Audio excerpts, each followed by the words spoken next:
If you're truly serious about growing your martial arts school, then this video will be very important for you. I'm going to mention 4 or 5 things during this video, and I'd like you to try and obviously be honest with yourself. Audit if you are or are not doing them, and then if you're not, then obviously decide and start on it immediately. Today, latest tomorrow. The first thing is audit the circle that you're with, okay? Have a look at the 5/10 people you spend the most time with and be aware of if they're obviously helping you grow or keeping you low down or keeping you from achieving the potential that you've got inside you. So as soon as you start to audit the people that you're associating with, day in, day out, week in, week out, and so on, that will include obviously people that you may watch on social media, people that you speak to on your phone, your family as well. So be aware of if they've got like a negative mindset, a fixed mindset, or a growth mindset, and so on. So those are obviously, I'd be looking at people to learn from all of the time. Now, for myself, really, I would always be aware of people that tell you that you can't do certain things, or that, that's not going to happen, or nobody's ever done that before, and so on. So analyze your circle and then make the choices too. Now, if they're family members, I'm not saying cut them out of your life, definitely not. Just don't go as often and spend less time there and that type of thing, okay? Same with any friends or anything like that, that just want to do the same thing over and over and over again for the next 30 years, but you're a person that wants to grow. Again, start to associate yourself with a better circle of influence. I cannot stress that enough. As soon as I understood that about 15 years ago or something, the martial arts school started to level up, go on that type of trajectory, which is good, and so did my property portfolio and so on, and myself as a person up here as well, because this is extremely important. So have a look at the circle of people that you're spending the most time with. Number 2, are you running your martial arts school like a business or a hobby? Okay, so I've said this many times before, and if you're one of my mentees watching this, remember, if you treat it like a hobby, it's going to cost you like a hobby. If you treat it like a business, it's going to pay you like a business. Completely different. Okay, completely different. Doesn't mean that one, you're doing anything different on the mats or anything like that. Your technical ability, it means more the back end side of things. Okay, so you must treat it like a business. Are you treating it like a business? So do we have KPIs, okay? Key performance indicators? Do we have KRAs, key result areas? Do we have team meetings? Do we have and cover, track and measure stats and hold people accountable for stats? Do we have picks, okay? Person in charge. Do we have those types of people for certain pieces of jobs? Do we have a marketing plan that we stick to? Do we have a team training agenda that we stick to? Do we have a curriculum that isn't based on what an instructor loves to teach, and therefore they always teach sparring, or they always teach pad work, or they always teach fundamentals or basics? Do they have a set thing that they need to go each and every lesson? So again, you must treat it like a business. Do you have a separate, hopefully you do. If you don't worry, then I'm here to help you. Do you have a separate phone line from your personal mobile, from your school one?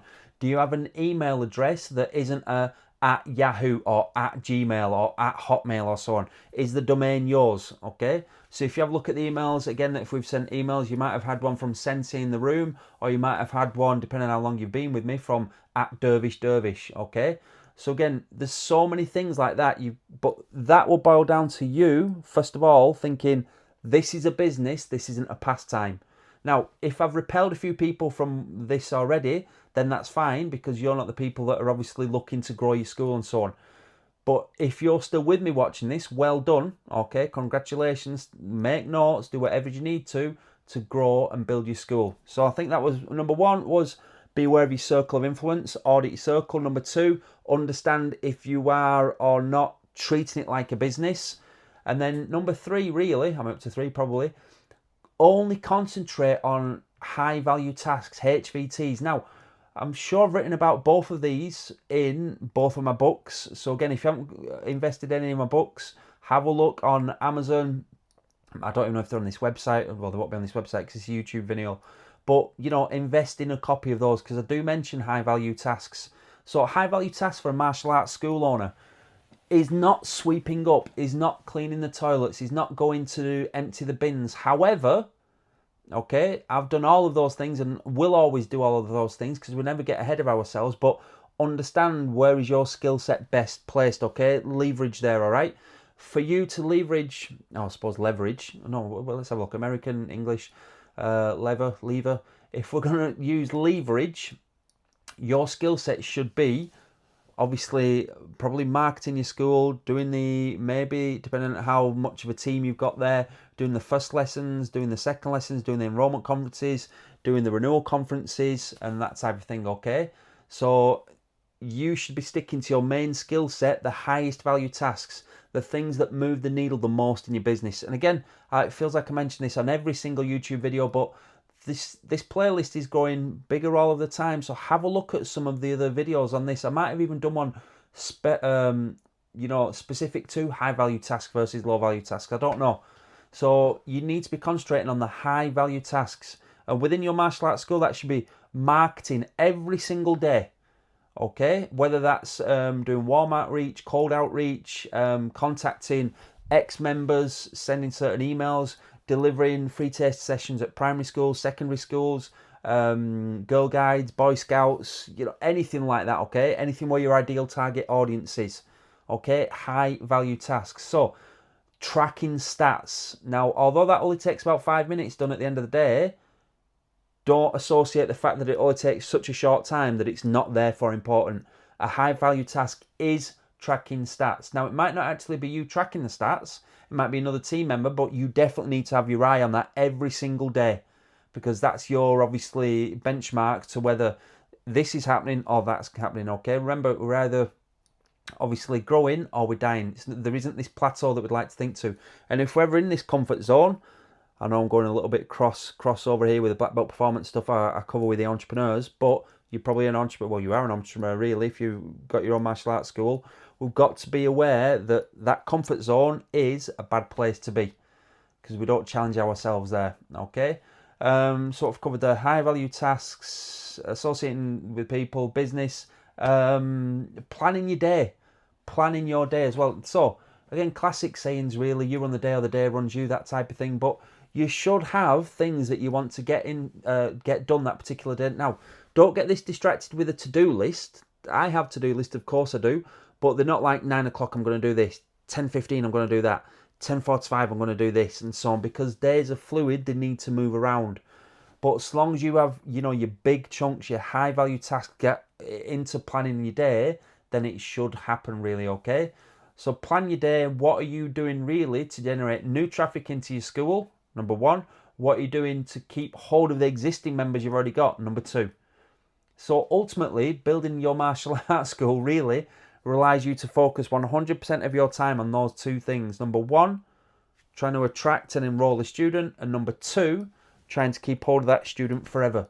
Those are the two key main metrics for you building your martial arts school. And again, I'm sure I've done at least one video on that somewhere on this playlist. I don't know, check it out. I might look a little bit younger on some of the videos, but have a look and check it out there, okay? And the fifth one, really, have that Kaizen mindset all of the time, continual improvement. Usual martial artist now, you're probably a high-graded black belt or a high-graded instructor, a high brown belt in a particular art, whatever it is. You understand up here that you don't know everything and that you can still learn bits and pieces from other people, because that's what it's always about. But apply that mindset to your business and to your life as well. I do not know everything, and I never claim to. Yes, I've written a couple of books, I put out YouTube things here, I help entrepreneurs with their business and so on, with the discipline, with the clear thoughts, with the standards. But I do never, and I hope I never do, claim to know everything, and I still invest in my personal growth. I think over the last probably 10 years, I've probably spent about 150,000 on personal growth. That's not including, 10, 12, 15 quid books or anything like that. It's about, masterminds, being in a group of people, or meeting up with a group of people each and every week or each and every month who are further ahead than you. And obviously they help you raise your game. So have that Kaizen principle all the time. Now, sometimes I've been to 3-day seminars, and after the first day I've thought, I know quite a lot of this content, I'm not learning anything. Then we're getting into the second day, and there might just be a bit like some of the books, just one little nugget of information there that has then made the return on investment for that seminar all worthwhile. And then the third day, there might be another thing. Sometimes you can go to seminars and they're absolutely on fire with everything they're saying, and you know, you're struggling to get it, or I'd struggle to get it all wrote down and implement, but that's a fantastic position to be in. So I'm going to recap now. Sorry if I keep changing around here. So number one, I think it was, let's have a look, audit your circle. Definitely audit the circle. Be aware that they're either pushing you forward or bringing you down or keeping you capped, okay? Having you underneath that glass ceiling. It's up to you how successful you want your school to be. Number two was running it like a business. You need to make sure that it is being treated like a business. I mentioned there about websites, domain names, especially email addresses, having certain phone scripts, having KRAs, having KPIs, having picks as well, person in charge, making sure you're doing team meetings, making sure that you're tracking your stats, making sure that you're doing team trainings, making sure that it is being run as a business with operations. Now, if you're a school owner watching this thinking he knows his stuff and you'd like to obviously work with me in Sensei in the Room, then check out the link below. You know, apply for mentorship.